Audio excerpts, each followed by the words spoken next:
திருவள்ளூர் அருகே பெண் விஏஓ குடும்ப தகராறில் விஷம் குடித்து தற்கொலை செய்து கொண்டதாக சொல்லப்பட்ட வழக்கில் திடுக்கிடும் திருப்பம் ஏற்பட்டிருக்கிறது.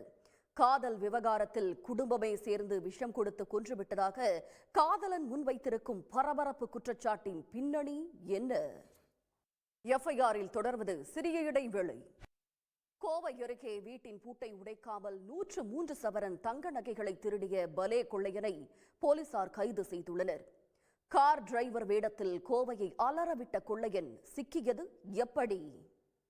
ஜெர்மனியில் வங்கியின் சுவரை துளையிட்டு சுமார் 300 கோடி ரூபாய் மதிப்பிருக்கும் பணம் மற்றும் தங்கக்கட்டிகளை கொள்ளை கும்பல் அள்ளிச் சென்றுள்ளது. ஹாலிவுட் சினிமாக்களை விஞ்சும் வகையில் நடந்த கொள்ளை சம்பவத்தின் பின்னணி என்ன? எஃப்ஐஆரில் தொடர்வது சிறிய இடைவேளை. சின்னசேலம் அருகே ஆட்டோவை திருடி இரவோடு இரவாக அதில் இருந்த கட்சி ஸ்டிக்கர் உள்ளிட்ட அடையாளங்களை அகற்றிவிட்டு தாவேக ஸ்டிக்கரை ஒட்டி தப்ப முயன்றவர் சிக்கியுள்ளார். திருடிய ஆட்டோவின் அங்கு அடையாளங்களை மாற்றி மாலை போட்டு பூஜை செய்தவர் நம்பர் பிளேட்டை மாற்றாததால் சிக்கிய பின்னணி என்ன?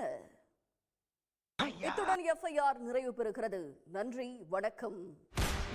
நாட்டின் பல்வேறு இடங்களில் நிகழ்ந்த குற்றங்கள் மற்றும் அதன் பின்னணி பற்றிய தொகுப்புகளை இப்போது பார்க்கலாம். இயக்குனர் திரிவிக்ரம் மீது நடிகை பூனம் கவுர் மீண்டும் கடுமையான விமர்சனங்களை முன்வைத்துள்ளார். எதற்காக இந்த தொடர் விமர்சனம்? பின்னணியில் இருக்கும் காரணம் என்ன? ஆந்திராவில் ஸ்டேட் வங்கியில் 10 கிலோ தங்கம் 38 லட்சம் ரூபாய் ரொக்கத்தை கொள்ளையடித்த இரண்டாவது நபரை 5 மாதத்திற்கு பிறகு ராஜஸ்தானில் போலீசார் கைது செய்துள்ளனர். கோவை சிறையில் இருந்து விடுதலையான ஒரே மாதத்தில் ஆந்திராவில் கொள்ளையை அரங்கேற்றி தப்பியவர் சிக்கியது எப்படி? சென்னையை சேர்ந்த தொழிலதிபர் ஒருவர் கேரள நடிகை சனா அல்தாஃபை டேட்டிங்குக்கு அழைத்து இமெயில் தொல்லை கொடுத்து வந்துள்ளார். எவ்வளவு வேண்டுமானாலும் பணம் தருவதாக மெசேஜ் அனுப்பி வந்த அந்த தொழிலதிபர் யார்?